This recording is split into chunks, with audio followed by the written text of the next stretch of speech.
Ayatollah Ali খামেনির মৃত্যুকে ঘিরে বাড়ছে জল্পনা কল্পনা। এর মধ্যে দাবি করা হচ্ছে মারা যায়নি, বেঁচে আছেন ইরানের সর্বোচ্চ ধর্মীয় এই নেতা। কিন্তু এই গুঞ্জন আসলে কতটা সত্য?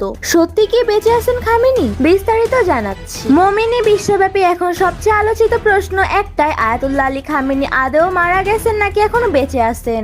অনলাইনে ছড়ানো বিভিন্ন পোস্টে দাবি করা হচ্ছে হামলার সময় তিনি নিরাপদে সরে যান এবং বর্তমানে অজ্ঞাত স্থানে অবস্থান করছেন। এসব দাবিকে কেন্দ্র করেই তৈরি হয়েছে ব্যাপক বিভ্রান্তি। এই বিভ্রান্তির সূত্রপাত ঘটে গেল 28 ফেব্রুয়ারি ইসরায়েল ও যুক্তরাষ্ট্রের যৌথ সামরিক হামলার পর। এর পরপরই বিভিন্ন গণমাধ্যম দাবি ওঠে ইরানের সর্বোচ্চ ধর্মীয় নেতা আয়াতুল্লাহ আলী খামেনি নিহত হয়েছেন। তবে সেই খবর ছড়ানোর কিছুক্ষণের মধ্যেই পাল্টা গুঞ্জন ছড়াতে থাকে যে তিনি এখনো বেঁচে আছেন। প্রাণঘী মানেও ঘ্রাণে যে কোনো খাবারই আনে ঐতিহ্যের অতুলনীয় স্বাদ। প্রাণঘী ঘ্রাণেই পড়ি। এরপর এই গুঞ্জন আরো জোরালো হয় সামরিক যোগাযোগ মাধ্যমে ছড়িয়ে পড়া কিছু ছবিকে কেন্দ্র করে।